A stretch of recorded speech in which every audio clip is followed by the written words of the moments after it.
win or hashtag CLSR win if you think Celsior will win. So jumping into this match, I will see, or rather we will have to agree that early game aggression will be the key to this match, especially when we have that Spitfire on that Samuel and of course Spaghetti on that Koshka. So a lot of early game engages probably in the jungle, especially since Koshka would like and would want to invade as well. Yeah, what Infamous have to do is they can't let Destiny Stars on Kestrel farm up in lane. Because if Kestrel is allowed to get the same items as Vox at the same time, obviously Vox's items are a lot cheaper. So if Kestrel can get a Sword Blade Double Tyrants and maybe even a Tension Bow before the game is finished, then Infamous are going to be in a lot of trouble. Spaghetti's going to be squishy on Koshka. Uni won't have that much sustain against the Kestrel because those Glimmer Shots really hurt you from quite far away. And one thing I want to point out is SNK has built a Crystal Bit on Grace. We've seen Weapon Blade on Grace for early game invasion, but this Crystal Bit obviously looks like SNK is going to build towards a Shatterglass. But it's just something very interesting that he's trying out on this Grace. Yeah, but that is one thing that I want to point out as well. It is that Crystal Bit pickup. And I guess the side of Celsior kind of have played against this Grace before. That's why we do see Destiny Stars as well picking up a very early like shield rather than say a light armor going up against the Fox. We do see all three men rotating down to the Treant coming up from the side of Infamous. Celsior Esports following suit, but I don't think there will be any form of contest for that Treant. I'm quite surprised at this point in time that Spaghetti is not really making full use of that early game coming up from Koshka to do an invade, but however, Spitfire is down, is at level 2 now and putting up a lot of pressure in that lane. Yep, Spaghetti did pick up another Crystal Bit and a light shield when they went back to shop. So I think the reason why Koshka's not invading, as you were surprised about, is because of that level 2 power spike of Samuel. Meaning that if you do try and just fight him in a straight 1v1, or if the whole team is there, a straight 3v3, it won't be as advantageous for you as if you wait a little bit, maybe up to level 4, when Koshka is going to be much stronger than Samuel before Samuel starts to get his Frostburn and start to ramp up. So I think it is smart for Spaghetti. He's going to invade now, pop the Scout Trap, and he's going to try and go in on Spitfire, but Spitfire got the Treant, and so Spaghetti just going to be happy with fronts and mid. Good rotation from Celsior. All three members are coming down, but Spaghetti is going to be told that by his teammates and going to back off both teams looking to contest around this Treant, but Spitfire wants to fort home. So Celsior not going to contest this really. Samuel's already fought it home, and SNK should body block the Kestrel Glimmer Shot. So again, a second Treant going over to Spaghetti. He won't stop any of the ports, but I think he did spot Catherine porting. He did, but Infamous going to back off as well. So very passive from Infamous. They don't want to overextend, overstay, and start losing this early game. Well, yeah, it is quite interesting to see that Infamous is playing rather passively, especially since they have got the Koshka as well. And it's very unlike how they were playing in a lot of the games before this one. So it's quite interesting to see. And what Infamous, or rather that Spaghetti on that, we do see Highest roaming down. Spaghetti might be caught out at this point in time. Yep, using boots to run away. Pursuit still does connect. Spitfire with a little bit of poke, just wants to get his farm. And Spaghetti going to have to settle for another failed invade. There's been a Scout Trap in the Tribush, and in lane, Kestrel managing to pick up Vox. Kestrel is extremely low on health. SNK wants to pick it up. One more basic attack, not quite going to be enough. He's going to get stunned on the turret, and Destiny Stars with the plays. So low on health. And look at that minion wave. Yeah, he's going to back off. Vox has got a lot of minions to try and clear when he does come up to this lane. But Destiny Stars was so low on health that Vox decided to dive for him. Kestrel got the kill. Grace decided to dive for him, and Kestrel still got the kill. Vox is getting ambient with Koshka, but that's such a big wave that he has to try and clear now. That's probably about 20 CS just waiting for him now. Yep, and he does go back immediately into lane, just holding that wave for as long as he possibly can. Jungle has intensified, which means it will be more difficult for Spaghetti to go in for those invades, which he did not quite got in that early game. And we did see, another stun coming out from Highest. Yep, he's going to get a good merciless pursuit on SNK. SNK is going in with those basic attacks, but Spitfire's now rotating up, and that means Koshka, again, not going to go too aggressive, just going to go down to shot, wants to work towards an aftershock, and wants to get that Yummy Cat Frenzy, because there obviously isn't a reflex block yet. It's a little bit too early for that. And Celsior could go for a turret, but they're actually just waiting in the bush. Uni knows about it, but he's going to walk past anyway, and he'll be fine. Spaghetti, on the other hand, is going to take one Malice, dodge the verdict, and the fountain from SNK to be picked up and used immediately. Great Holy Nova onto Spitfire. He will fall to Box. Now Destiny Stars being chased down by Uni. One more basic will be enough, and Box picks up the double. He wants to get the triple. Ace will not be possible because that's good boots away from Highest. And Highest doesn't have a fountain. SNK did. Spaghetti and Uni both extremely low, but the fountain saved Spaghetti's life. A great stun from SNK, and Infamous turned that fight around. Yep, that was a very good Holy Nova coming up from SNK as well, just barely saving Koshka's health. And, you know, in that team fight alone, I personally think that Celsior just kind of overstayed and overpushed their little advantage that they got. I mean, it is such the case, especially since you do not know where SNK is. So it is quite difficult for me to say anything for that matter. They are camping for the side of Infamous at the end of the day, and they did manage to camp out for Spaghetti, but you know, with the better macro plays coming out from the side of Infamous, he was just able to back off, go into the safety of SNK. SNK used her fountain when Spaghetti was very, very low, and Spaghetti was able to jump back into the fight when Holy Nova landed and then backed off, allowing Vox to pick up that kill. It did, so that was an extremely good fight for Infamous, and now they are 2v3 in lane. Celsior Spitfire has got his Oblivion on Samuel, and there is no Crucible, no blocks on Infamous, but similarly, there was no Crucible, but there are 2 blocks on Spitfire and Destiny Stars, so really good discipline to get those resets blocked before Koshka used Yummy Cat Frenzy. But Catherine hasn't got a block, so that will be a kill. Fountain was used, but it will not save her life. Great play for Spaghetti. He's now diving in onto Destiny Stars, will take not quite another turret shot. So Spaghetti able to run away without falling. Samuel now picked up a Frostburn, which will really help against this mobile Koshka and the mobile Vox to try and keep them away from Kestrel SNK with a little bit of poke.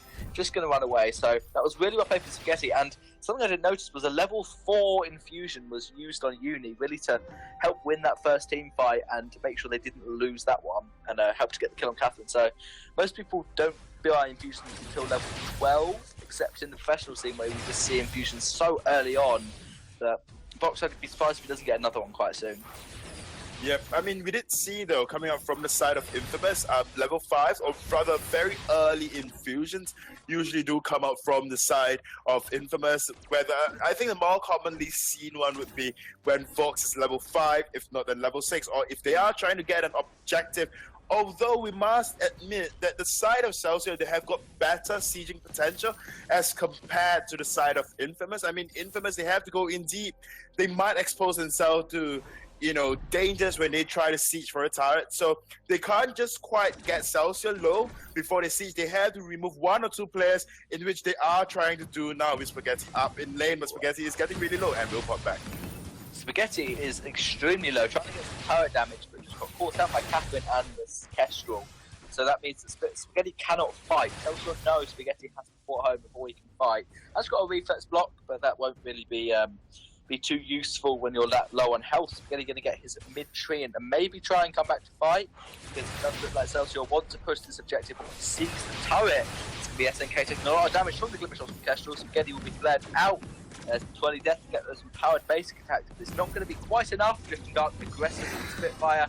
Good Oblivion to force Uni to go towards Spitfire, and Uni is going to fall to the Samuel Fountain. Will not be enough to save his life. Spaghetti did receive the Fountain though, and SNK still with the Divine Intervention, able to heal Spaghetti. Good damage onto Spitfire before he is able to heal back up with those with that basic attack. And now Spaghetti just wants to clear this wave as quick as possible. Just in Dark sideways, try and get damage onto the turret or onto Spaghetti. SNK, one shot, not quite going to be onto Spaghetti. Samuel did pick up the kill onto Grace, and now Spaghetti's walking back to the backs of his jungle. Celsior getting a kill, but not much else. They're not getting a turret, not getting a gold mine. And now Infamous could either push a return turret or try and take gold mine. But no, there's no minions for Uni, so he's just going to wait. And well done for Celsior for winning the team fight, but they didn't get anything from it, Luxuria.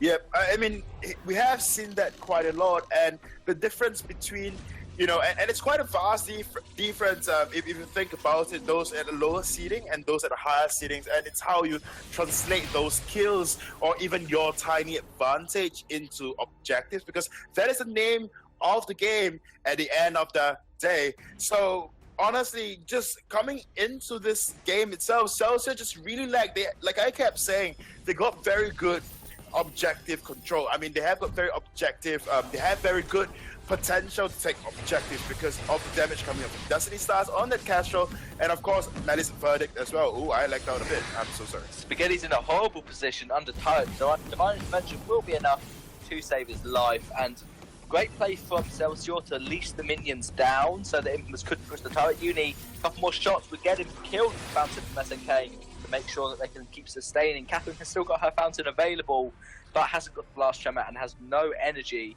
so Spitfire getting port home. And once again, there is Spaghetti just in the bush at the top waiting for a gank or a kill. Hasn't managed to find one yet, mainly has just been trying to get this turret down, and the turret is extremely low.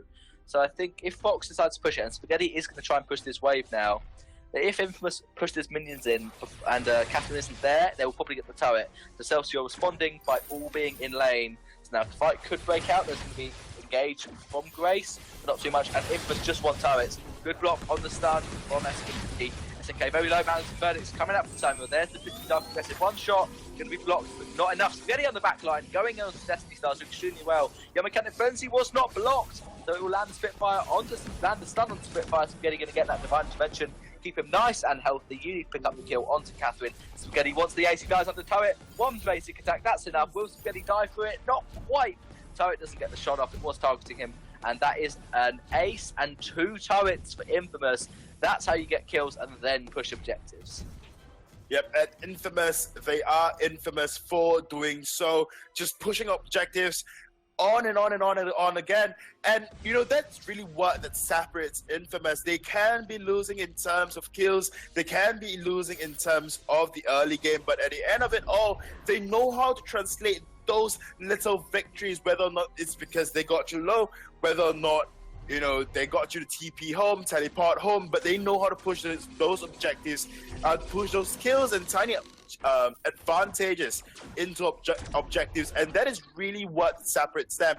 And it's quite interesting to see it as well, because we were thinking that Spaghetti on that, Koshka will go in for that early invade, as we always see Chingy does. But, you know, they are not doing that. Instead, they are putting pressure in that lane and not off the jungle. And so it's rather refreshing, if I must put it that way as well. And in that fight alone, one big miss coming out from Spitfire as well was that he did not manage to block out the Yummy Catnip and Frenzy. Yeah, there's going to be Uni bootsing in and using the weapon for it to go on this and stun onto Uni. He's almost going to pull Divine Intervention will be enough to save his life, and that is casually being deleted by Vox and Spaghetti. The Yummy Catnip Frenzy was blocked, but it didn't do enough because the damage was still there from Uni, and that's going to be Samuel trying to get a kill, but it's not quite enough. Highest, he went in to try and get someone. All 3 members of Infamous solo, but the ace buff will come through, heal them up. They cannot get a turret because there aren't any ace buff minions, so they're just going to get probably Bax, Sentry, and then a gold mine. That's another one of the problems that separates the top teams from the lower down in the seedings, is Infamous's target focus was on point in that fight. They went immediately all on Kestrel, then all on Samuel, then they finished off highest last. Whereas what Celsior did was they kind of focused Vox, then when Koshka died, they focused her, then Grace, and all 3 members of Infamous were extremely low, but they weren't dead. So that's what Infamous did extremely well in that fight. But I guess it's because, you know, Celsior, like you said, and I agree totally with what you're saying, and Infamous kind of shed out the damage then, and that is why, you know, Infamous was winning a lot of team fights there, and it's quite repetitive if you think about it. Whenever Infamous do jump in, they kind of want to share that damage as well. They force you, generally Infamous do force you to go on to them and switch targets at the end of the day, because, you know, when Koshka jumps in, she is not just a distraction, she is a threat on her own. We might see Spaghetti jumping in again, but that is very unlikely. And Spaghetti himself is a threat, and you have to address a threat. Go in, there's the threat. Going to be slept, not by blocked by SNK on the gate, and that's going to be Yummy Cat Frenzy blocked as well. Spaghetti extremely low, Fountain's used to try and keep him alive, and Fox is going to pick up the captain first. He was slightly out of position. There's Kestrel being jumped on immediately by Koshka and deleted. Spaghetti, one shot from the sentry will be enough to kill her, but she kills it before the sentry can do its damage. So Koshka is far too low to dive in on Samuel. Uni isn't, only low on energy, which isn't a problem for this weapon power box. He's going to try and push the turret, but Samuel has good wave clear, and Fox is just going to do as much damage as he can to the turret. Samuel's going to clear the wave. And I don't think Infamous will be able to get it in time, but Barrier's going to come up soon, but it will not be enough. Uni picking up that third turret, highest wants to go in, hasn't got boots available, but is going to try and chase them down. Uni is going to be able to get away, a little bit of energy to be able to Sonic Zoom, and that was a good push from Infamous. Spaghetti getting extremely low. The Fountain just about saved his life, and they got a couple of kills and got that tier 3 turret. So good objective focus from Infamous. Definitely 15 minutes in. The next fight would definitely happen around that of Kraken. No gold mines were taken the entirety of this game. So yeah, turret was the name at the end of the day, and we do see those Spaghetti, or rather the side of Infamous, sitting at a very comfortable gold lead of 10,000, of 8,000, and they are going in for another fight yet again. Now there's Uni going to boost in, but he's going to block up the Atlas Pauldron, so he's going to have to complete attack speed. There's the last hammer. It will silence up Grace. There's the Frenzy was not blocked in time. Heist is going to fall easily. And one thing to point out is SNK went for Shatterglass instead of Echo on the Grace. We almost always see Echo on Grace to get a second Divine Intervention. Because SNK got silenced by Catherine, she wouldn't have been able to, Grace wouldn't have been able to use a second Divine Intervention if she had an Echo, but because she had the Shatterglass, she got one off and then the silence didn't really matter. So good forward thinking from SNK to not go for Echo but go for Shatterglass. Well, definitely, like you said as well, with that Catherine and of course with the Blast Tremor, it acts as if it's a Now Wave Gauntlet as well, so Catherine don't have to quite build that Now Wave Gauntlet, and I guess that's why SNK is just building that early Crystal Bit just so it can translate or move on into the Shatterglass, so it is not as much of a waste of money as compared as to when you build that. Oh wait, we might actually have to change what we are saying, because SNK might be building into an Echo. A very late one, no doubt.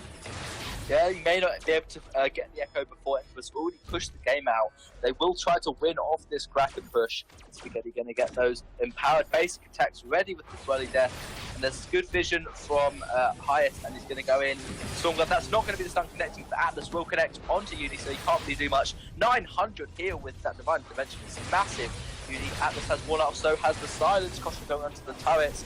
And Spaghetti, the Yummy Cat Frenzy is blocked up, and then Oblivion not going to sleep up anyone. Spaghetti solo, one shot will not be enough. Koshka bootsing away to dodge that, and Kestrel will get the kill onto Grace. Can he get it onto Uni? It looks like he will be able to. Spaghetti will fall as well. Can Celsior take this Kraken down in time? They have an awful lot of damage on the Kestrel, and I think Celsior will just about not lose this game quite yet. Just about, and I really think it was down to the last team fight, and not even last team fight per se, but it was just down to how SNK did rush and tank a lot of turret shots, and that kind of allows Celsior to just win in that team fight and score the first ace for themselves. But honestly, would they translate this into a turret, the first turret of Infamous? Very unlikely, as they move on into this their own jungle to try to collect farm, probably just get their infusions and then prep for the next team fight. And this really just boggles me, because they kind of had got enough time to just inflict some damage on the turret, and if a fight does go to them, at least force that fight, because in a point in time, after Grace kind of wear out her first Divine Intervention, if you can continue putting out a lot of damage, which you can, especially when you have a Castro, you have a Samuel, and your poke is just insane, you can just go through with it and eventually force, since Divine Intervention is down, force, all the players coming up from the side of Infamous to just back off, and that way you can take a turret. But granted, of course, on your side, you do not have much sustain besides that Samuel. Yeah, the problem with SNK's decision to go Shatterglass Echo is that he either has to sell his boots or not have flares throughout the entire team fight, which is a bad thing against the Kestrel because you don't know where those traps are. So Celsior can just hide in bushes, and SNK has not got a slot available for flares. So they're going to go into a fight, but again, they don't know where the active counter trap is. Uni, with silence, going to block up the Unmechanic. Going to block up the sleep the Unmechanic Frenzy, and the silence does not land. It is crucibled by SNK. That's where he wants to go in. He's jumping, trying to get onto Nessie Stars, but will not be able to. SNK going in without his team. He will fall. There's no way he's going to get out there alive. Kestrel picking up that kill, and Spaghetti is too low. Uni is full health, but hasn't got his captain to help him out. And Spaghetti going to try and pour home. Nope, he's going to fake it. Spaghetti could be going for the back door. It's possible. It's very likely that Uni's just going to bait here, or could just go for the back door themselves. There's so much vision. Uni knows that he'll be spotted, and actually that's a good port home from Kestrel and Samuel. And Highest is back by himself. Well played by Infamous to make sure they don't get caught out. But Spaghetti thought that he could have free backdoor, and actually Celsior had ported home. Spaghetti is going to fall to one more Malice or Verdict, but Samuel doesn't get it in time. There's the Oblivion. Spaghetti with the plays, dodge the one shot, easy enough. As easy as you go. Pouncy fun onto the minions. The Oblivion didn't land, the Malice didn't land. And so Uni's going to try to defend this turret, but he's most likely going to have the boots away. He'll be okay. 1,000 heal because of that SNK on Grace. And Highest is able to get home. That's good for Infamous. They didn't lose that much. No one actually died except from SNK. They did lose one type, but they could get the Kraken. I don't think they spotted Kestrel porting, but they'll know that they'll know that Celsior aren't around, so they're going to start probably just bait the Kraken and now look for a team fight. Yep, they could probably just bait the Kraken. Indeed, SNK will be spotted out, but not the side of Infamous. I take that back. The Mechanic Frenzy over the wall. Oblivion was blocked up. Yeah, certainly the last one cannot be, but Kestrel's dead anyway.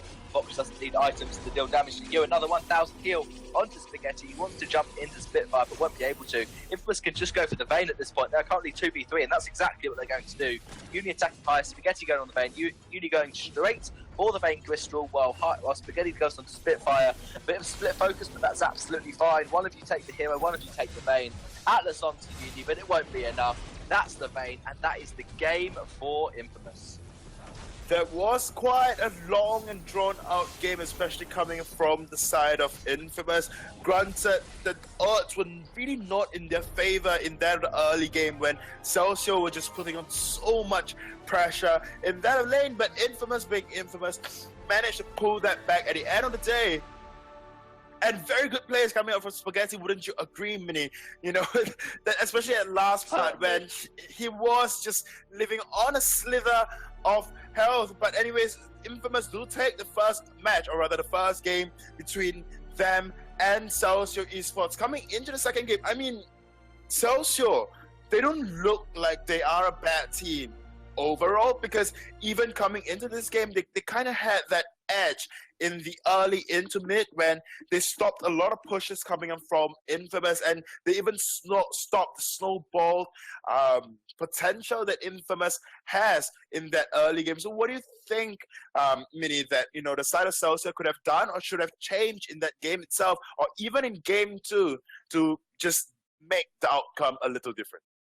Yeah, what happened in that last team fight basically was they got engaged on by the Koshka. They couldn't block everything. They couldn't block the Wait For It and the Captain Frenzy all at the same time. So I think it was slightly disappointing they didn't get every single Captain Frenzy blocked, because that is really the only thing that you need to block.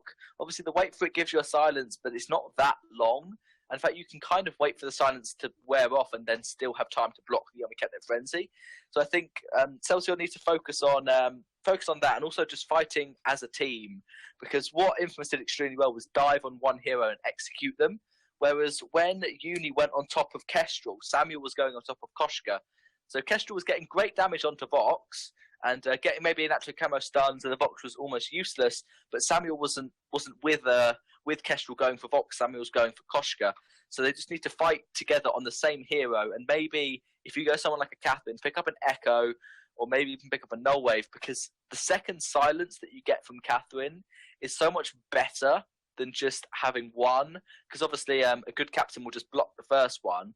And in fact, in this fight, they got a couple of silences off anyway. So if you extend that 2.8 second silence to doubled as a 5.6 second silence, it's so much better, especially against someone like a Grace who has that massive heal. Right, definitely, I must agree with you. And let's see if the side of Celsior Esports can learn from their mistake and bring this game or bring this set into a game of 3. So without further ado, let's just jump straight to draft. We are into the draft. Celsior have their first ban available. I'd expect to see a Baron again, or maybe they're going to go for the Batiste themselves. We've seen Batiste banned a lot, and I think the reason why Infamous banned Batiste in the first game was because they wanted to pick Koshka. They probably thought about that before the draft unfolded, and then once Kestra was picked, that was a pretty perfect Koshka decision for them to take. I don't think it'll be banned away from them. I don't think Celsior are going to go for the emphasis on Koshka as the first ban, because it's not going to be first picked by Infamous. Maybe as a second ban we might see a Koshka, but first off, it's more likely to see a Grace or a Baron. Definitely. I mean, Koshka wasn't quite a key player in that team fight. It was a lot about the initiation coming up from Grace and, you know, just teamwork coming up from the side of Infamous altogether. So, honestly, they shouldn't have banned out that Koshka, or they shouldn't ban the Koshka at all. The side of Celsior will be opting for that Grace ban, and of course, in return, they are gonna, the side of Infamous, just banning out that Idris. We have seen a lot of Idris ban today, and in fact, I don't think we've even seen a single Idris play throughout the day. Yeah, that is really the problem. I mean, Idris is a very strong carry at this point in time. And I mean, Grace at a point in time, or rather in the previous match itself, Grace put in so much work, especially with that Holy Nova that saved Koshka in that early game, and in the late game with your ability to just go in and initiate team fights, putting out AoE damage, and of course on top of that your heal as well. It is just so very good for the side of Infamous, especially since they play very aggressively. Yeah, so good, very good heal on Grace.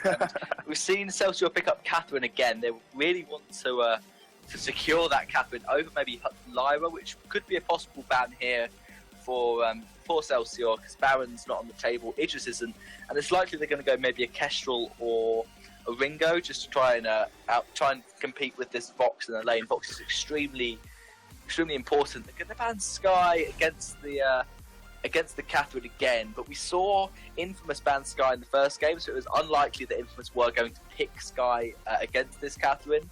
I'm pretty sure Celsior are happy to let Lyra go through, which is the most likely pick for Infamous, unless they go Batiste, which can flex. And this is a pick which we've seen a little bit in the challenges. We haven't seen much Fortress at all throughout the Vainglory 8. What do you think, though, Shu? Do you think that'll be a Captain Fortress or Crystal Power? I guess you can flex it both ways, and both ways have got their pros and cons, because the Wolves do scale with the amount of health you get, if I'm not wrong. You know what? I'm just going to quickly check that and see if it scales with the amount of health. I don't remember that Spark. Yes, so 20% of Fortress's bonus defensive stats. So there you go. The Wolves will scale with the Captain, so it does make your Wolves a little tankier, a little more annoying. But at the end of the day, a Crystal Fortress, and we saw it played by Artisan, and played to a very outstanding, manner, and he could just go in, tank up a lot of damage, and put out a lot of damage himself with that secondary fountain that we saw as well coming out from the side of Artisan. But it's quite a hit and miss for a Fortress pickup, wouldn't you agree? Because at the end of the day, we saw some teams that could put it off, and we saw some other teams that kind of Yeah, I think the Fortress pick is risky, but Koshka's still available for Infamous. It hasn't been banned. Glaive's alright against Koshka. Celeste can do well, but Koshka can generally dodge your Helios and dodge your Core Collapse. Fortress is fantastic with Koshka. You're just going all in early game, and why wouldn't Infamous pick it? They won in the last game with Koshka Vox and a Captain. This time they're going Koshka Vox and an Engager as opposed to a Healer. It's not a big difference. You're up against kind of similar heroes. You're up against this Catherine again. But this time, instead of focusing Kestrel first, they've got to focus Celeste first. Celeste will be bursted down so quickly. She'll be able to land a stun against Fortress, but not against Koshka most likely.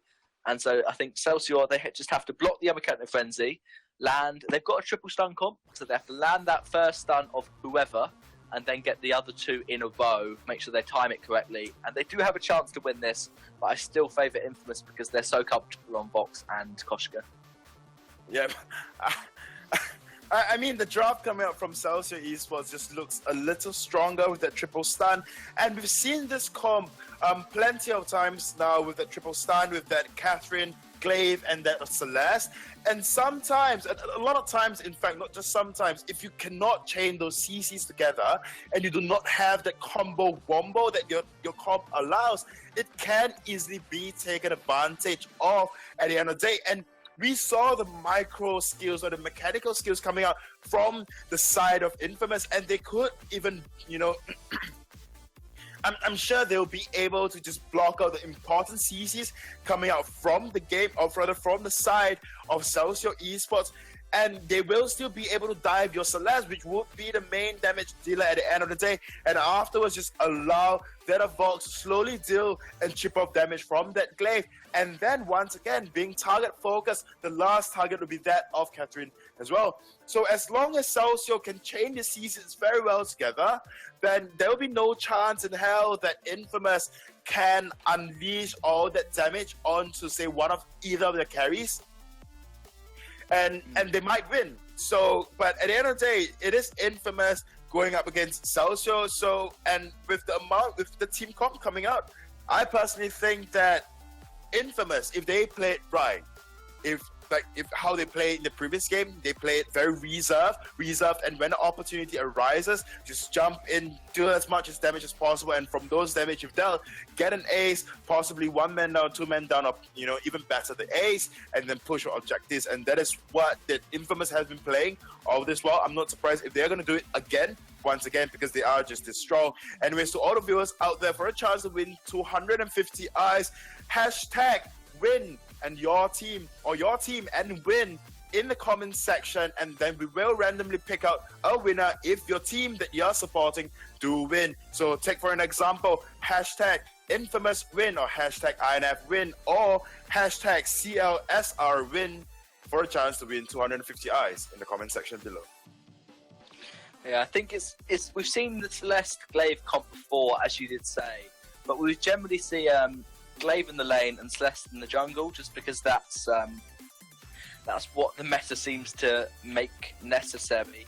And Spitfire is on Celeste, so yeah, it will be a jungle Celeste unless they decide to switch it around. SNK's picked up a Dragon Blood contract on Fortress. Makes sense because you always want to be aggressive early with Fortress. Similarly with Koshka, and also you want to you're almost guaranteed to proc that Dragon Blood contract when you use your Truth of the Tooth onto an enemy.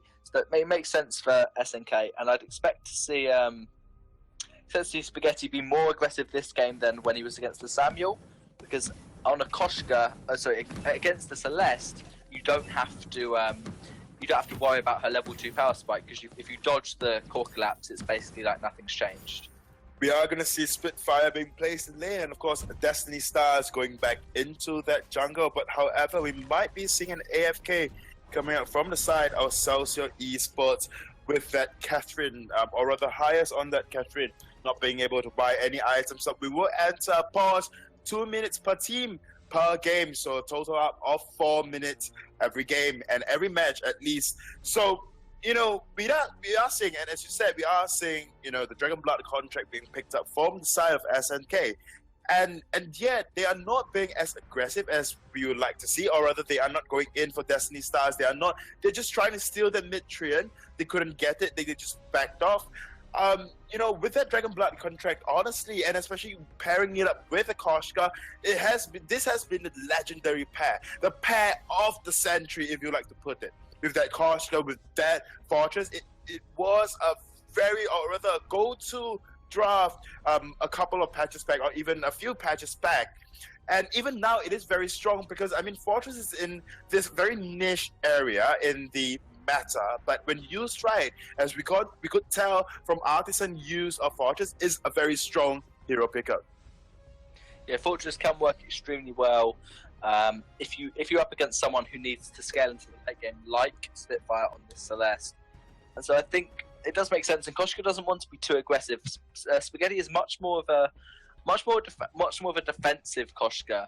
Doesn't like to go 100% in just straight to the enemy backs and try and steal them away, because he wants to get some items, some levels, and Spaghetti actually is level 1 at the moment, so that's why he's not like invading straight away, because Koshka at level 1 is not really close to the same hero as you are at level 2, because as level 2 as Koshka you can just stick onto targets so much easier.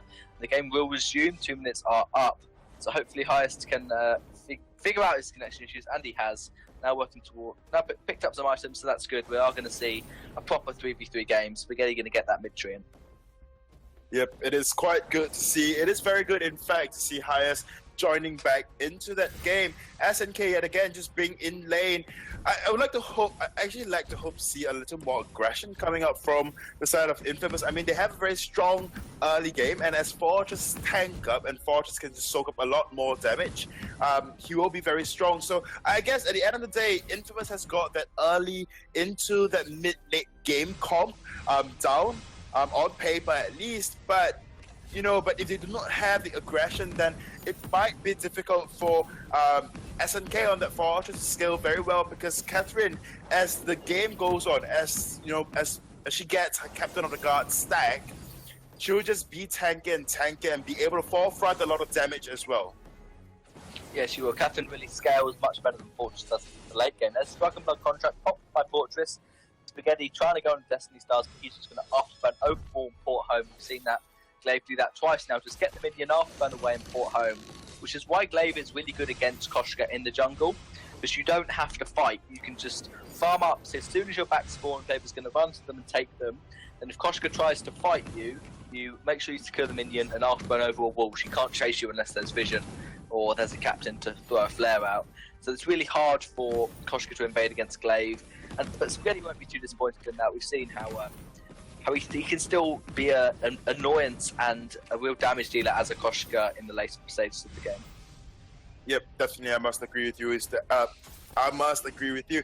One more thing though, Spaghetti, although he does not play the jungle aggression kind of Koshka that we're so used to seeing, but there is one thing for sure, it's that he does go for that lane pressure a lot.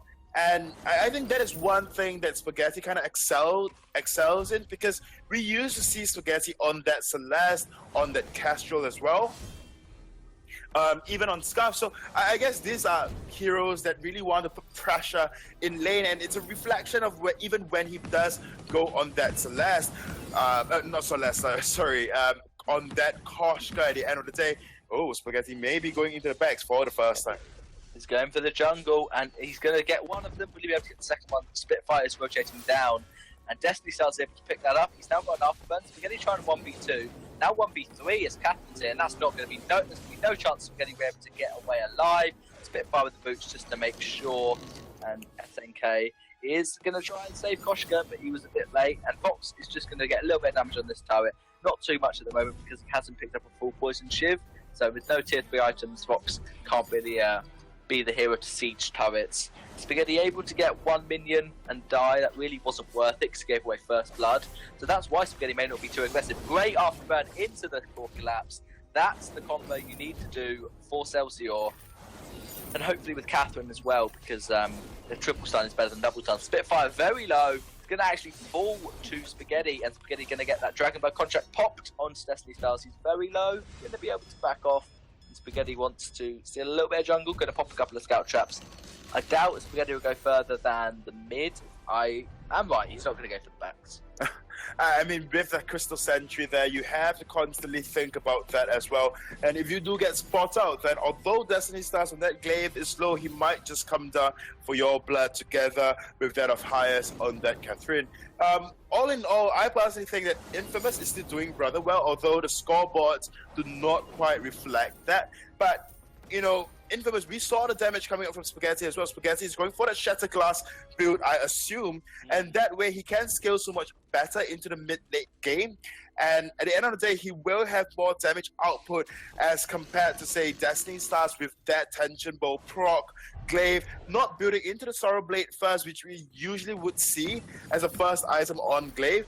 But one thing's for sure, for the side of Celsior is that they have a very good tank team comp just to protect that Celeste. We do see infusions being popped for Spaghetti, and of course, Uni as well with that level 5. They might be looking to siege this tower or take an advantage at least. Yeah, they definitely want to do a team fight. There's going to be the engaged by Fortress, Dragon Ball contract box. The core collapse, that's not going to land. The upcut defensive will easily start up Glaives, then he takes a full Solar Storm to the face, but he'll be okay with that. Destiny Stars does not have a block, whereas Spitfire does. What Spaghetti is fantastic at doing is looking at the scoreboard, seeing, right, who's got a block, who hasn't. Okay, I'll stun whoever hasn't got a block. Whoever is the most important target for me that hasn't got a reflex block, I'll stun them, and that will be an easy target for Infamous. They get a kill and a turret from their infusions, which is more than worth it. Glaive has respawned now, and Infamous want to go for a bit more. Fortress is going to be in trouble, but Spaghetti going to dive onto Destiny Stars. He's very low. One more basic from Fox. He's going to drive the turret and pick it up. SNK will fall to the sentry. That basic attack will follow him and pick up the kill. Catherine gets the credit for that one. So Infamous get one kill, so 2 kills. They get the Destiny Stars twice, and they get 1 turret. So good infusions popped for and good objectives taken.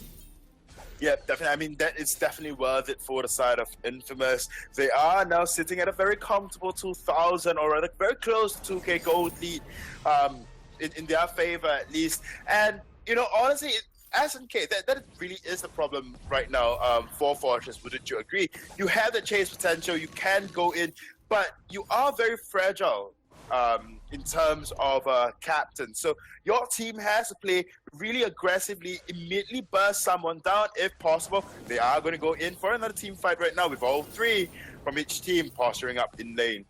They are. Everyone's in lane. Infusions are still active for Infamous. Truth by Fortress was stunned out, so not going to be anything more coming from that fight. Infamous want to either get some jungle or the gold mine. It looks like they're going to wait for that vision to run out the Catherine when they walked over the scout trap. Now that has been actually a heavy prism into Aftershock for Spaghetti, so it wasn't a Shatter Glass picked up. Goldmine easily secured by Koshka, and now they want to fight. Spitfire can do a little bit of poke. SNK wants to dive in. Dragon by contract pops. Spaghetti picks up the tree. Yeah, Mechanic Frenzy over the wall was blocked, but now that is Spaghetti on top of Spitfire. Spitfire's easily going to go down. Now they're on to Catherine. Wolves are chasing them down, but Celsior will be able to pick them up. Spaghetti diving, do as much damage as he can. Destiny Stars going to trade back onto Koshka. Good stuff stepping from Spaghetti to get Destiny Stars down to half health. He wants to go in, he's very low. Fountain is not available for Fortress for another half a minute. And so Spitfire is back. Good afterburn. Spaghetti's staying far too long. Now Spitfire's going to get killed into Uni, and SNK has to back off. Infamous staying a little bit too long. They got the advantage, got the 1 kill. They should look at the death time, as they may lose the turret because of this. They might lose the turret indeed. I mean, that's a very good way of coming in, although Destiny Star is really low, but Spitfire just came back, sitting at full health, full energy. They can definitely get this, but nope, they are going to retreat. Yeah, they want to get the turret. SNK going in to try and stop Spitfire taking it. Spitfire actually went for the farm instead of trying to get damage on the turret, because he knew that Spaghetti and Uni would be back really quickly, so he wouldn't have got the turret down. But just secure the farm, push the wave in, and back off and look for a late game team fight when Spitfire will really outscale Vox and Spaghetti. It is, unfortunately, I would have liked to see Shatter Glass first, but Koshka's going for Aftershock Broken Myth. We just tend to see a heavy prism picked up before Koshka gets that Aftershock, as you said, to try and help Koshka in the mid game phase, when if you just have an Aftershock in defense, you don't do that much, whereas if you have a heavy prism Aftershock in defense, you do an awful lot more. Definitely. But, you know, it has been a while since we saw Shatter Glass into Broken Myth Koshka. I guess that build for Koshka is still very, very viable. But at the end of the day, they really want the proc. A lot of players just want the proc, want that extra sustain that Aftershock do provide. So I do understand where they are coming from when they come into this build with that heavy prism, and of course building into Aftershock, then Broken Myth afterwards. It just gives you a little more damage and helps you right through that of the early game, or rather mid game, when you do have that combination of items. Once again, infusions are popped throughout the board of Infamous, and of course Glaive as well. They might be looking for a team fight just to push the advantage even further. This is quite the pattern that we've seen so far. Whenever the side of Infamous do pick up that infusions, always be ready for a team fight. Yeah, they're definitely disciplined They will buy infusions together, and then they will fight and get something from it. So that's one of the strengths of Infamous. I'm sure Celsior have looked at the scoreboard, they know they're infused, but they're doing great damage onto Uni. He's going to run towards the pistol sentry. Good block on the blast tremor from SNK. Infamous do take the sentry down and forced the attack of the pack from Fortress. I guess that's alright for Celsior, but they did lose one of their Crystal Sentry lives. And now they're going to try and push this wave. They know the attack of the pack isn't available. Vox picked up a breaking point. That's a good damage power spike for him. The Celsior in a good position to push this wave. SNK going to rotate up. And no, they don't want to do it. They just want to back off. They are confident that if it gets to late game, Celeste will be the powerhouse. And so they don't need to fight now. If they can just not lose team fights, then they'll be happy with that. Well, definitely. I mean, at the end of the day, Infamous, has to jump in, has to go on to that Celeste. But as long as the side of Celsior can just peel away for that Celeste, especially with that Catherine, with that Glaive, it will be difficult for the side of Infamous to just go in because, I mean, Glaive does a very, very good job peeling anybody away from, one of his carries. We do see Glaive just inching towards that breaking point, possibly. Yummy Cut Frenzy did land on the high, was not blocked. Exactly does going to fall immediately. So Yummy Cut Frenzy lands on Glaive, knocks Catherine. And Spitfire taking a lot of damage from this aftershock proc on Koshka. Infusions were still active for Infamous, so they did get something from them. They got a couple of kills, probably going to try and get this turret. I doubt Highest can stop it. Destiny Stars isn't up yet. There's Celeste is back. She has got the Solar Storm to try and do some damage, but will not clear the wave in time. Infamous get the turret. Now going to back off. I doubt they'll take the gold mine. They're a bit too low to attempt it, and Uni taking some poke from Celeste. She isn't able to secure the minion. Spaghetti hasn't got enough energy for a twirly death. So yeah, Infamous going to back off. They don't want to take the gold mine yet, but they do want to stop turret going down. Again, we're not seeing Celsior trying to go for these objectives. They just want to wait to team fight. Spitfire with 3 damage items, probably going to get some defense before she works towards that 4th, and going to infuse pretty soon. But one thing Celsior don't want to do is waste money on infusions and still lose the team fight. So what they're doing is just giving Celeste items, and I think they are hyper farming Celeste at the moment. She took the jungle as well as her lane. So yeah, they're all about just make the Celeste carry us late game. We'll let their infusions run out, let them waste money on that. We're just gonna wait for it. And there could be a Solar Storm snipe. They have vision. Solar Storm, Celeste, no, doesn't want to risk it. Blast Tremor from Highest will not quite steal the gold mine, and that's the merciless retreat, Catherine. Yep, you say it as though the side of Celsius is just playing a little too conservatively, although they sometimes at points in the game they have got a clear advantage, and yet they refuse to work those advantage. Like those ones where they managed to get a 2-man down on the side of Infamous, and yet they did not want to push a turret. They'd just rather go down for that farm. Had all 3 been in lane, the side of Celsius would have definitely gotten that turret as well. So yeah, I must agree with you. The side of Celsius, they are playing a little too conservatively. They are not going all out. They are not capitalizing on every tiny opportunity they are getting, or Infamous is giving to them based on very small mistakes as well.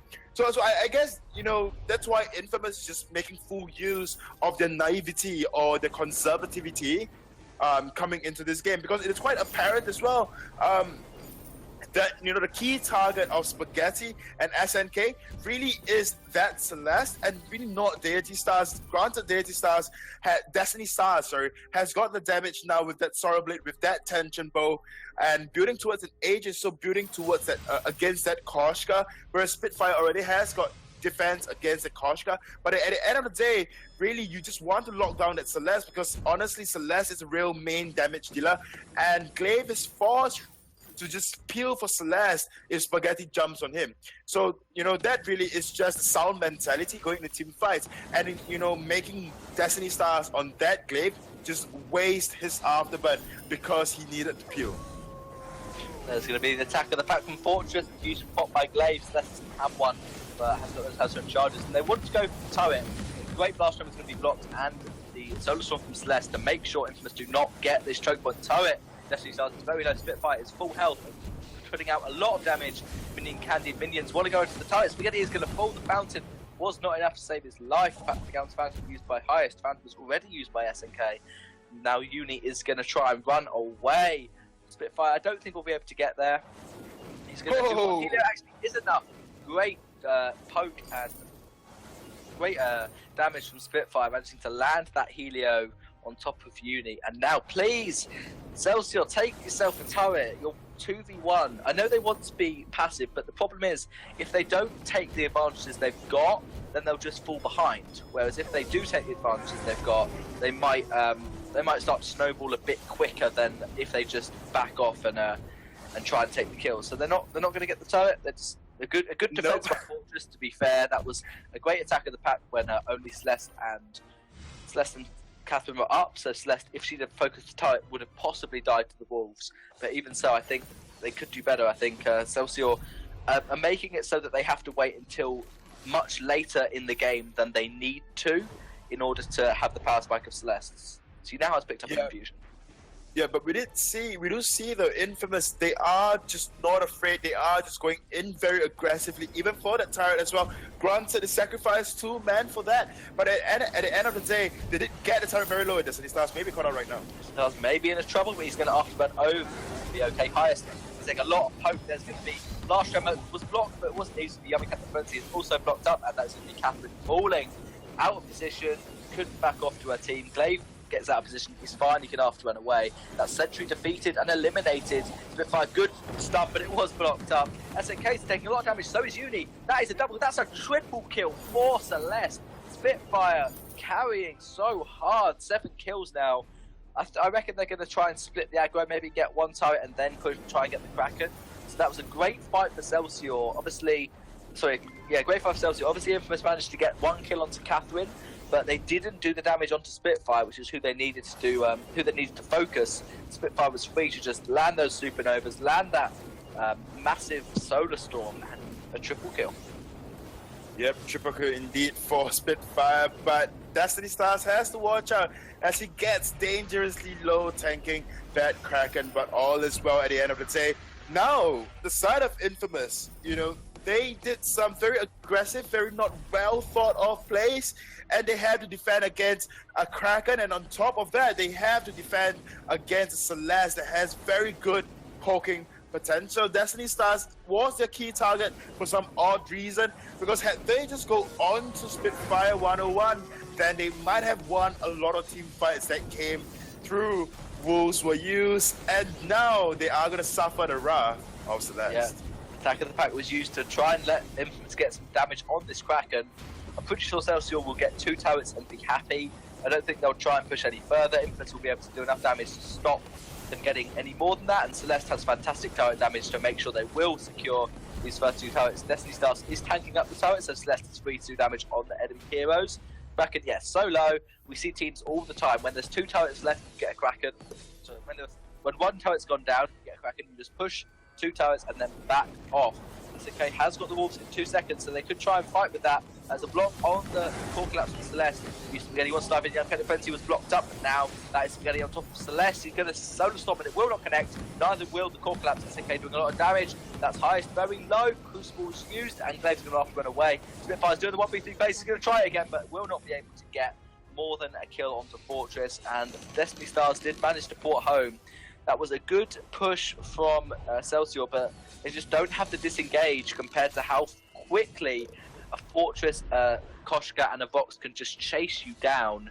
And Celeste did try and go in 1v3, but there was no one else to help her out. So she got 1 kill, but couldn't do any more than that. Yep. I mean, that big miss on Solar Storm did play a part as well. Had Celeste did connect that Solar Storm, then maybe the team fight would take a change for good as well. But this turret will definitely be going down, although Destiny Stars putting out a lot of damage on Spaghetti. We'll get the kill on Spaghetti. That was great damage, but the turret did fall. Now Uni is going to try and run. Spitfire wants to do it. He's going to boost in 4 treads away by Uni. That's the core collapse, not landing. Great sonic zoom by Uni to make sure he runs out of the core collapse from Celeste. And good disengage. Uni is now fully built. Now that he shops, so is Spitfire. So this is a really good time for Celeste to fight. She's fully built. She's not going to get any stronger. Obviously, Destiny Stars can still pick up another 2 items, can still get possibly a breaking point or tornado trigger and Tyrant's Monocle or some defense. one thing I want to point out is look at Spaghetti, Crucible, Fountain, Aegis on the Koshka. Spaghetti has got like more, almost more defense than SNK at this point, because he's got an Aegis, whereas SNK's got a metal jacket. And if Spaghetti gets War Treads, then there'll be basically 2 captains just to try and support this uni. So it looks like they want to fight. There's the attack in the back going to be used, and wait for it. It's going to silence up today, but the great blast over from Catholic gets a triple silence, so that forces Infamous to have to back off. They cannot go in when they're silenced. They haven't got enough. Just base movement speed without the abilities to do so, and you don't want to go in with a Koshka when you're completely silenced. Good run away by Infamous. They don't want to let Celsior have poke and then try and engage. They have to. What Infamous have to do, they have to be the engagers, they have to be the team to dive. And now Celsior are going to take this Kraken. I think it will be contested. It's going to be close to see what's going to happen. Spaghetti is being spotted out by those Helios. Uni's going to War Treads in. They want to go for the fight. Spaghetti dives on Spitfire. Great stun. The second one has got after they can't be now. That's Celeste doing all the damage on the backline, and they want us to go this Kraken. Celeste gets it with the Solar Storm. Now Fortune's diving in onto Spitfire. Fox is going to go in as well. So much damage on Celeste. She's going to fall, but gets the kill onto Fortress with the Helo after she died. Highest now doing the plays, just walk around the bush. Vox gets a triple kill. What does he do? He can't push the wave, he can't get the win, so he's just going to beat on this Kraken, and I think Vox will maybe stop the Kraken getting one turret, or maybe the Kraken should get one Vein Crystal turret. That's all you're going to get. Well, I mean, he's slowly chipping down Helga's health. But at the end of the day, that team fight, it was so messy. Although the side of Infamous, they've got so much tank, in terms of that Koshka, in terms of that Fortress. But at the end of the day, it didn't quite work out for them, this double fountain, because both fountains, yet again, was popped at the same time. Like we saw the similar mistakes coming out from Galaxy as well. But, Helga will not be able to take, will be able to take one turret. And Infamous really has to look into the team fights. Like you said, they have to be the initiators. They have to jump on Spitfire, because Spitfire just is outputting so much damage. There is really no reason for Infamous to try to take on Destiny's Stars as the initial target lock. And they just have to go on ham and going really, really hard on Celeste, because at the end of the day, that is the one that's really carrying the side of Celsior Esports. And with the amount of damage, the side of Infamous has, or the lack of it, but they have got a lot of sustain, they can really just outplay, or rather out-damage and out-sustain that of Glaive. So Glaive isn't really the threat at this point in time. It is just that Spitfire on that Celeste, and so that would be key and priority as target, because if, like I said earlier on, if you do jump on Celeste, you force Glaive to afterburn in to try to peel for Celeste, whereas if you do not jump on Celeste and if you jump on Spitfire, all Spitfire has to do, or rather, if you do not jump on Celeste but you jump on Destiny Stars, all that Destiny Stars has to do is just soak up as much damage as he can, and then allow Spitfire to just put out the damage in terms of her heliogenesis, and of course, supernovas as well. And the CC is there to try and protect Celeste with the double stun, just excluding her core collapse. So that means Glaive can easily stun Koshka away. There's vision in the party brush. There's Spaghetti diving into the Spitfire. He's taking half health damage already. Spaghetti has been Atlas, but Uni was not. Good block on the afterburn, but there's no block on the blast tremor. Yamaka Frenzy is blocked up by Glaive, and he's going to run back to the base. Destiny Stars is going to fall. Spitfire, great Solar Storm, almost getting a double kill with that. Koshka on a sliver of health will be able to run, dodges the 13 there, so we'll dodge that Frostband slow. Celsior are not going to be able to chase. There's no boots on Spitfire, with those household charges already being used to disengage. This could be a Kraken again for Celsior, their third of the game. If they want to risk it, it's 2 versus 2, but they have the map position. They pushed their full on energy, whereas Spaghetti and SNK had to port home or back off and get some treants before they're ready to fight. For Celsior, they could risk it. I don't think it's that necessary. Celeste is having so much gold, she could sell possibly a Clockwork for a Shatterglass, but it looks like she just wants to keep infusing and attacking the pack to make sure that Spitfire isn't taking the Kraken. It's going to try and go in. Good stun onto SNK. Spaghetti and McKenna Frenzy. He missed the block. That's the size of the blast hammer. A great solar storm to do a load of damage. And there's the fountain. First one used by Fortress. Second one is available for Koshka in a second. And it will use Save by Life. And the War Shreds away. Spitfire's going to dive in under Sentry. He wants to get the kill on Spaghetti. Good dodge on those Helios. Spaghetti is going to survive. Fountains were much more staggered there. Well played by Infamous. But Spitfire missing that block on the uppercut of Frenzy. You've got to be better at timing that. Definitely, and that might have cost her life or his life if Vox was there. And you know, coming so late into game, honestly, the goal difference and the goal lead that you initially had for the side of Infamous doesn't quite matter anymore. And at the end of the day as well, SNK and his Wolves don't do quite as a lot of damage as Fortress's Wolves would do in that of the mid game. And Spitfire now ramping up all of this damage and sitting on 4 damage items, and Destiny Stars in fact don't even have, it's not even completed on build yet. If Destiny Stars opt to go extra defense or just go crystal defense just to tank up against SNK and Spaghetti, then the side of Celsior might actually have this game for a turnaround. They might indeed. I think Celsior just needs to get one good team fight. They need to have one extra hero as compared to Infamous, and then they can take the Kraken or push for the win. There's going to be after, but on to Uni, but this is slightly out of position. Great blast hammer silences up both members of Infamous, and that's Jumping Defense easily blocked by Spitfire. Spaghetti doesn't know what to do now, just going to have to back off. And so Celsior are just going to push under the Sentry. I think Fortress just doesn't want to go in. He's used his ult, and now this could be a free Kraken for Celsior. There's one port for Uni, and he's going to stop it. I think that was Kraken being spotted by one of the members of Infamous. Spaghetti's going to walk into the bush, going to dodge the core collapse just barely, and that's going to bounce it, preemptively used by Infamous. But they've got another one, that's okay. SNK taking a lot of damage, Spitfire doing all of the work. That core collapse is going to miss, but there's the Dragon's Breath, so the Solar Storm is going to land. Glaive secures the Kraken for Celsior, which is fantastic for them. Great damage for Spitfire to pick up the kill on Vox. Glaive did trade his life for it. SNK will not be able to get away. Double for Celeste. Can she get the triple? Koshka's going to go for the plays. Block on the Mustard's pursuit. Spaghetti's just going to try and dodge around, and they just have to let Kraken take the turrets. I think Highest is going to try and stop it. So will Spitfire. They're just going to try and stop Koshka from porting home. I think she's going to be able to do it, though. There's no way they're going to get up to that top bit in time. The Solar Storm is available. Spitfire, you want to go for it? No, you don't. It's just going to clear the waves to make sure they don't take turrets. And now they are 2v1. I said they need one more hero available that Infamous does. That's what they've got. Spaghetti has absolutely nothing on this Kraken. Has Aftershock, Broken Myth, which, yeah, you see Kraken's just tickling down in health. Spaghetti has to go for the kills. It's going to go in. There's the War Tread. Spitfire wants to go for the turret. Block on the Merciless Pursuit, and the Spitfire going very low. Spaghetti did dodge out. His core collapse. The other defense, obviously blocks. That's Celeste just going for the Vein. She's going to die to Spaghetti, and now all the members of Infamous are back up. Highest going for the Vein. Great blast hammer. Get as much damage on this Vein as you can. And Celsior take this to a 1-all.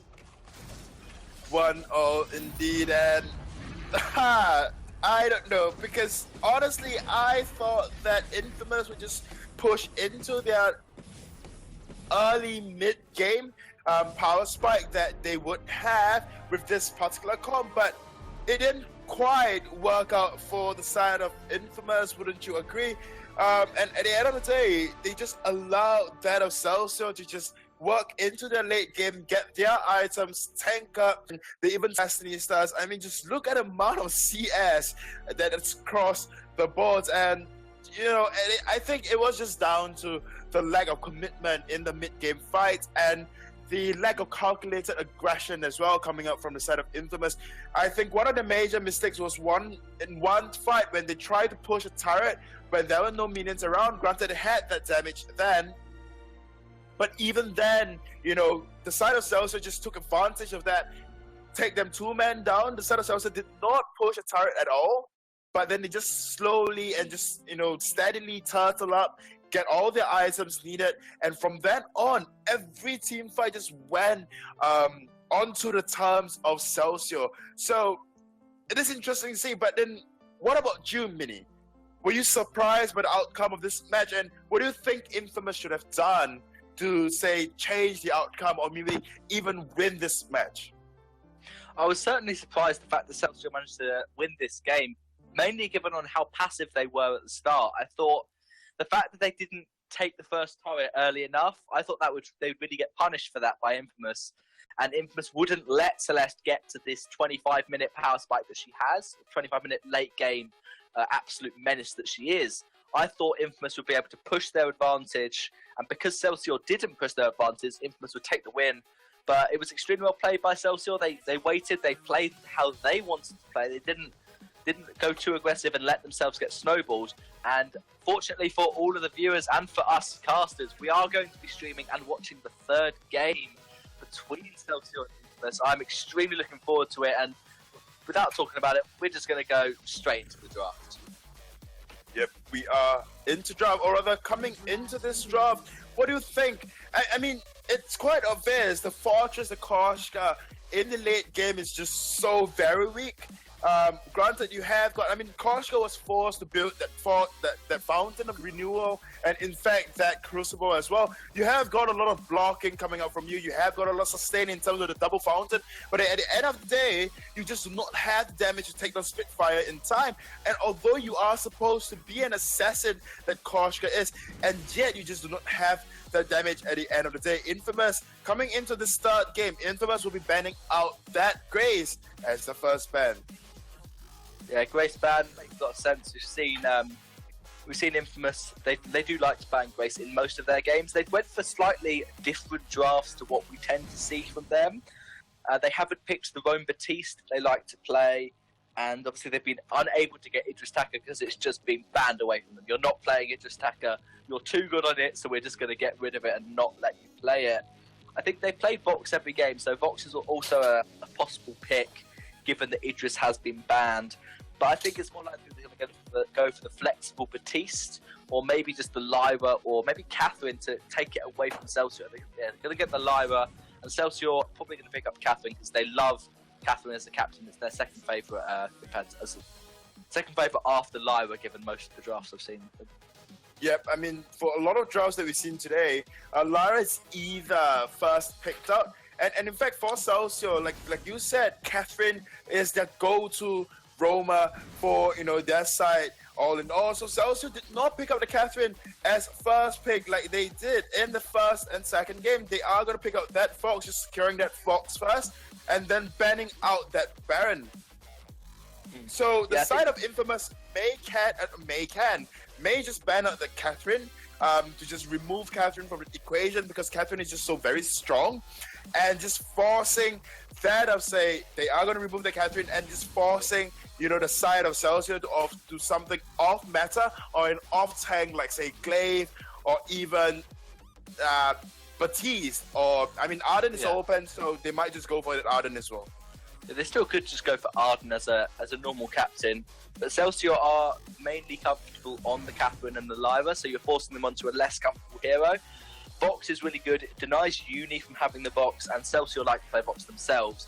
The Batiste is a great flexible pick. You can do it either as captain or as jungle, and it stops them being able to pick Koshka. Was unable to pick Koshka, but they've gone for their Samuel and Kestrel combination again. The Samuel Lyra is great together. The amount of heal you have is immense. If you play Kestrel correctly as weapon power, you can beat Vox in lane. I'd love to see this Batiste play as Crystal. I think the utility that he gets as captain isn't that important this game. I think he needs to have the damage of Crystal, and they want to go for a captain like Arden, but they're going to change it around, and Celsior was so happy with how well they played Celeste, they're going to play it again. But the problem with that is that Infamous now have a great late game comp. Samuel excels in the late game, so does Weapon Power Kestrel. So it's not going to be as easy for Celeste as it was in the last game, because basically Vox had a cheap early game build, and you're up against a Koshka who had 2 damage items. So there was really no contest for Celeste at all. So she could just freely do all the damage she wanted to.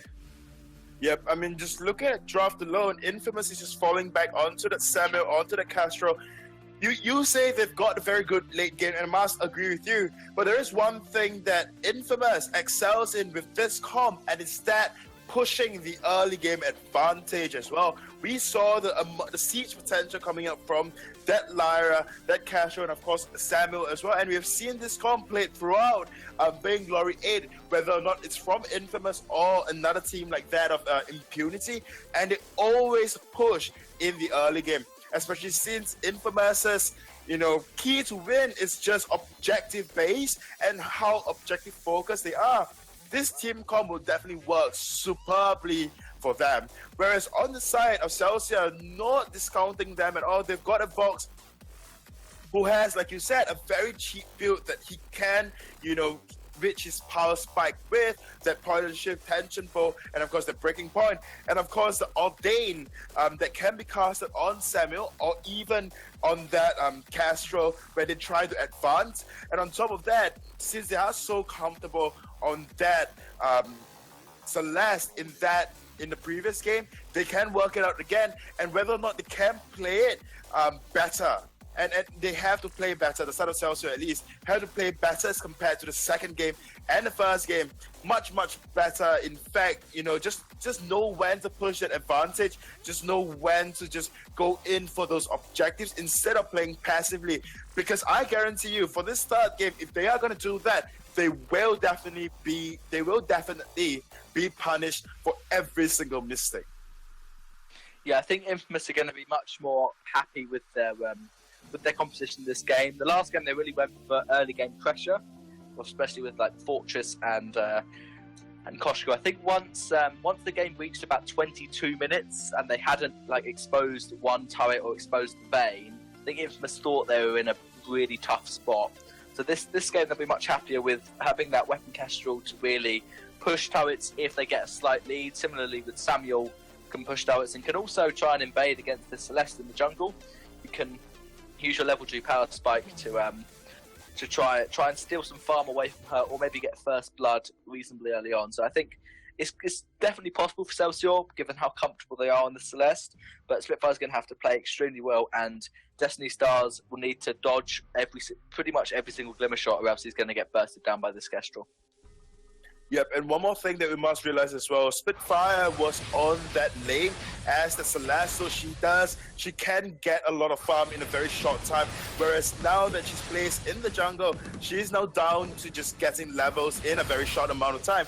So this is the difference between, and honestly, Uni on that, Samuel, we've seen Uni play as well, and a lot of the aggression, although you may say that Uni want to just go into the jungle of Celeste, but Celeste's clear speed is obviously faster than that. And a lot of times when Uni is seen on this Samuel, he just want to put on as much lane pressure as he possibly can. And Spitfire in response will be rotating up the lane as well.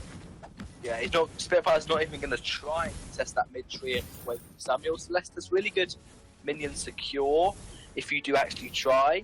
But it looks like Spitfire doesn't want to, and Samuel decided to port home as well, so that Elder Tree being completely ignored. No one loves him. No one wants to take his healing, but he'll be available for the next rotation. And Celeste was quicker to her backs. Her backs also spawned first, because Celeste has really quick farm clear. If you put your Helio down before the minions spawn and make it go supernova at 35 seconds, you can really kill your farm insanely quickly, and that basic attack follows Destiny Stars back to the base. I think Spitfire may try and get the Triumph, but Uni's just waiting for his minions. So definitely Spitfire could try it. I don't think he will. We'll just try and be defensive. Maybe rotate up to lane. Yep, and one more thing as well that Celeste has got over that of that Samuel is the energy usage on abilities, but we do see all three members of Infamous rotating down from the enemy's mustache brush, and they did manage to secure that mid-tree, and that Celeste tried so hard for.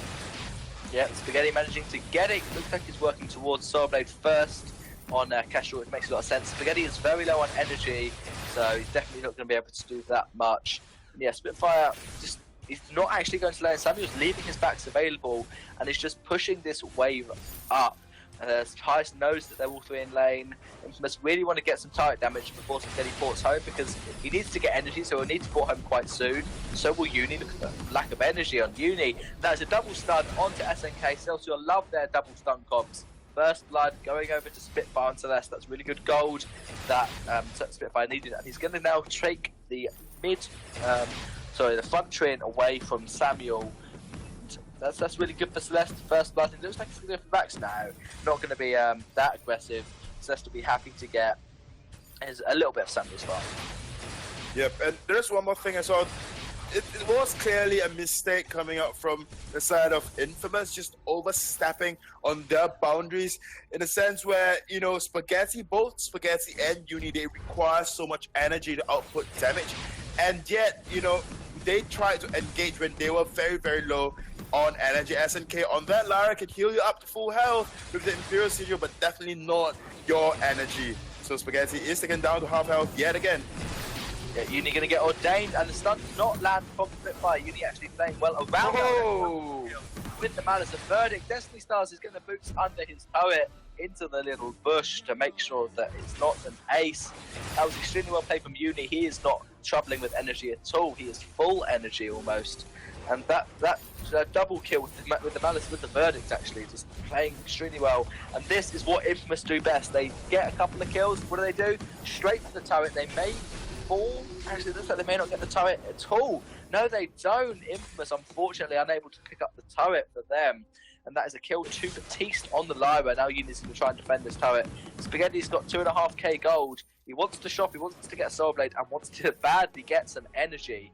Obviously, you want to get adrenaline stacks with Orchestral so you don't lose as much energy, but you can't do that if you can't get in basic attack range of anything. So now Celsior are going to get there, but in return get the turret down to about 2/3 health. So not as bad, but Celeste not able to pick up that mid tree and now going to all back off. The gold is very even between these two teams. Well, I guess it is kind of a trade-off at the end of the day. If you are very aggressive and if the enemy comes back and has got a response to aggression, then at the end of the day, you are quite limited in terms of your movement. You can't quite roam down to shop. You can't quite go up to shop or go back home to shop because you really need to maintain that aggression that the enemy is responding to yours with. So I'm glad Spaghetti finally got to shop, picked up the Sorrow Blade, picks up the minion's food, and then has got an infusion sitting in his pocket as well. As with Uni has got a Frostburn now, double Crystal Bit. He will be doing a lot of damage, and on top of that, a lot of CCs as well. Spaghetti do pop that infusion for himself. Pops level 4 infusion. He's now his level 5, so that probably could have waited a little bit to get some more worth on that infusion, but it's okay because they do want to fight pretty soon or try and push that turret. It's within one basic attack of death as long as there are minions in the way. Good minion candy from Batiste on those minions. Lyra's going to do the same to hers.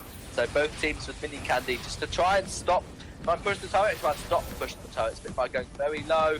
Samuel, good Malice. Verdict doesn't quite land. There's going to be the Oblivion onto the turret to secure the turret taken down. Perhaps infused by Batiste. Castro trying to chase it onto Spitfire. Good stun. There's the Solar Storm. Almost picking up the kill, but it's not quite enough. Tyson now going to have to boots away. Destiny Star doesn't want to try and fight. Spaghetti with so much damage, even through the Solar Storm of Celeste. Celeste obviously not with an even harvest yet, wasn't able to sustain through that Solar Storm. And now Destiny Stars is back there under critical sentry. So Unit is going to try and take these backs and then run away. Because you don't want to fight under that critical sentry, especially given how low energy all the members of Infamous are. Yep, I mean, Crystal Sentry, OP. That is what people say, no? I mean, Crystal Sentry is better than Heroes. Crystal Sentry is stronger than all the Heroes. Just imagine the amount of damage that Crystal Sentry does in that of late game, and you can't do as much shield or armor you want, but he is just gonna hurt. So Infamous, they are back online. They are playing like they used to play, or we are used to see them play, being very objective focused. They know that, you know, what the key targets are. They are going for them. They are taking them low. They are finally closing the deal with, of course, you know, picking up an objective as well. We are seeing them roam in 3. So it is good to see that Infamous is coming back. They are not, you know, just giving, you know, a lot of breathing space over to Celsior. And like I said earlier, although the side of Infamous, they are making some small mistakes, but then with how conservative the side of Celsior is playing, as compared to how, you know, Infamous is playing, Infamous definitely has got, you know, that more robust and just bloodthirsty team comp, as we are going to see another fight. It's going to be the Arcane Passage from Lyra and a Bright Bulwark, but they're not going to go in. Spaghetti wants to shop. He wants to receive that fountain and just back off. That is a full Tyrant's for Spaghetti, which is really good. Goldmine will be secured by the Lyra. somehow, when you've got Kestrel, Lyra still manages to steal it with an Imperial Sigil. So, that's good for Infamous. They do get the gold mine now. Lyra's going to Crucible out of the Ordained, and there is no Fearsome Shade for highest yet. Still needs a little bit of more experience until that is unlocked. SNK doesn't have the Arcane Passage. It was used pretty poorly, to be honest, because the rest of his team just didn't follow. There was Spaghetti wanted to shop, but Uni wasn't quite ready, and so that was a waste of the Arcane Passage and the Full War. But they're still trying to push this wave in. They've got 3.5k gold lead for Infamous, which is extremely good. They now know that they can either try and get a kill or get a turret, so they're going to try and focus the turret instead. There's the drifting dart from Samuel, going to be Ordained. Kestrel going straight onto the turret with those limit shots. Fearsome Shade is now unlocked. Will throw away Samuel and Kestrel. There's the score collapse going to land onto SNK. He's going to go very low. Fountain is available, and so is the Imperial Sigil. Good boots from Uni to dodge out that Solar Storm from Spitfire. And there's the Helio. Good Ordained. SNK going to block out of it. Is down. Destiny Stars up, boots away. One shot, not quite landing. The verdict did hit onto Destiny Stars. The one shot, not quite. And now Spaghetti and Uni, again, as you said earlier, they have to back off because they have no energy. Yep, they do not. And it's quite interesting to see because the team coming up from Infamous, they really require great teamwork to work, because firstly, you need to know to poke. That's one of the things. And of course, energy management as well, which we are seeing the side of Infamous constantly facing, else they can actually put out a lot of damage, especially with the sustain coming up from Lyra. And of course, I mean, when I say a lot of damage, I mean sustain over a period of time. So they can be in the team fight for a very long time with the amount of poke that they have.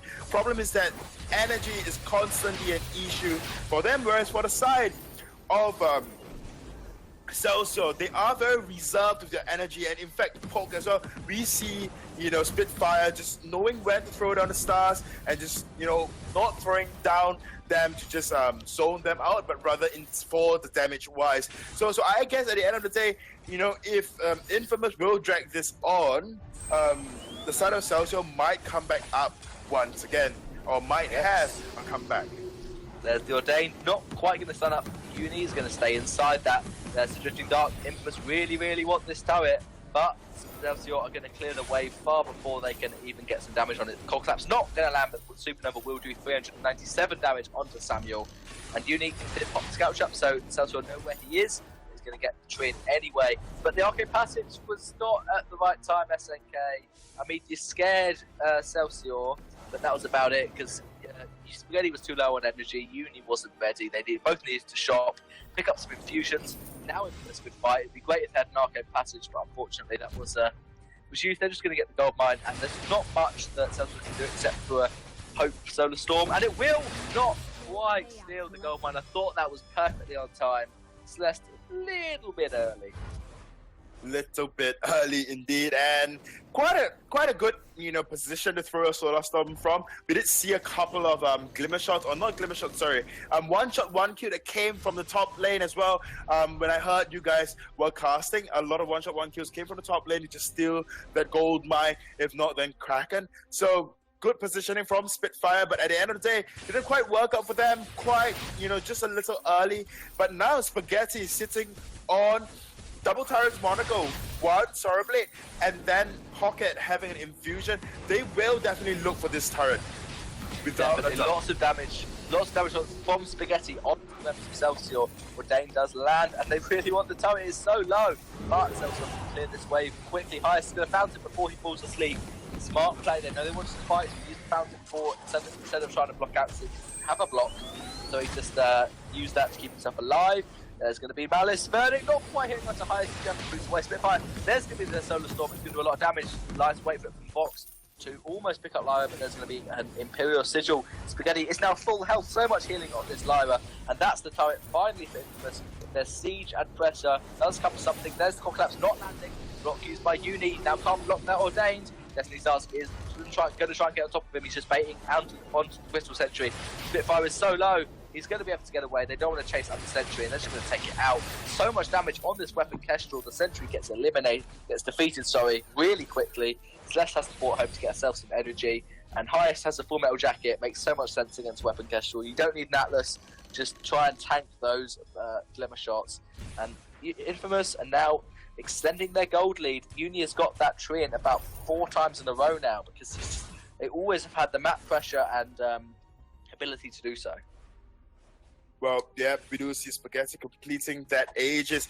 And honestly, it was really down to Spitfire on that Celeste to just zone them out. But once Infamous saw an opening to get to that Celeste, or get to anybody for that matter, they just made use of it, capitalized on it, and then eventually pushed the turret down. Because at the end of it all, if you realize, the only reason Infamous couldn't quite push the tower was the damage coming out from Spitfire on that Celeste and the heliogenesis. It's so weird saying Spitfire on that Celeste. I just realized. So, but anyways, Spitfire's got one of the worst names in the for casters at least. Spitfire playing against the Scarf is absolutely horrible. But luckily, he's not on the fault today. And Infamous can do a little bit of pressure. There's the arcade passage to troll out Highest. It didn't work. And Heist is going to have to boots away. He'll be okay. Celeste having those helios. That's good damage from Kestrel. Going in onto the backline. The Fist of Shade has got quite blocked up in time. One shot. Does not land, but the sleep does. Celeste is sleep. Can you get the Malice? Yes, you can. The burning lands. And that is 1 kill for Infamous. They now want to push this turret. The minions are there. Destiny Stars and Heist far too low to even try anything to stop this. And they're gonna boots in. They're gonna try and get onto Kestrel. He's very low on energy. There's the Ordained landing. One more Glimmer shot will get the turret down. And he's going to do it just to make sure. Now Infamous want to back off. In fact, no, he doesn't. Uni wants to go in. Kestrel isn't with you, so your Drifting Dark was not in a good position. Aspergelli's going to go in on Destiny Stars. Ordained stops him from engaging, and that's a double kill for Vox. Will be a triple, not quite. Celeste steals the kill, but that is going to be. What is it going to be for Celsior? Kraken or turret? I personally think Celsior would just push for the turret. Hopefully can get it down in time, and then back off to hopefully camp around that of Kraken. I'm not sure what happened then with the side of Infamous, why Uni decided that it was a good idea to just go back into the team fight when Castro wasn't there. So at the end of the day, I think it was just that mistake that might give a leeway to that of Celsior to just come back from that game, because we did see as well a lot of tiny mistakes, although Celsior cannot quite capitalize on them. But more often than not, if you continue doing that, then you are just giving the side of a Celsior a lot of breathing space as well. The more mistakes you do, right? The more mistakes you perform, you give Celsior a lot of breathing space, and they can take advantage of breathing space because, like said, and we constantly say that, when a game gets a little too long and everyone has got full builds, no matter how much gold you have over your opponent, it is all just empty gold for you to reinfuse, and that's about it. Kraken is being started by the side of Infamous, and whether or not they will continue or it is just used as a bait is something that is debatable. We do see Infamous just going up to lane, just clearing that up lane and probably reposturing themselves just to catch out Celsior. But we have a Celeste on the side of Celsior. She has that heliogenesis to just give vision into that brush. There's Uni going very aggressive. Spitfire, one shot will connect. Will be enough to kill him. Mr. J, get Kestrel away from you. And Destiny Star's going to go in onto Lyra. There's that over the wall. Glimmer shot onto Celeste. I don't think there was any vision for that. It's just fantastic. And that's going to be Samuel picking up the box. They could just push for the win. Double kill for Samuel. Infamous with the ace. 23 seconds on Celeste. Yep, it looks like Infamous are going to just go for the win. And I think you've been spending too much time with Azurai Luxuria because of that terrible pun. Aha! But I've been known for my terrible pun. Honestly, it's nothing to do with Azurai, but because I've been told to be a little more, well, I guess, educated in my use of puns. That's why you don't see that as often. But a Solar Storm just to end the game in a spectacular manner. And of course, a double kill across the board. But Infamous played very well. Then in that team fight, they're going back to their original comp, the comp that they're very comfortable with. And we see the old Infamous coming back, the objective focus one, the ones that do not quite care about their kills, and then just going on and on about the for the objectives. And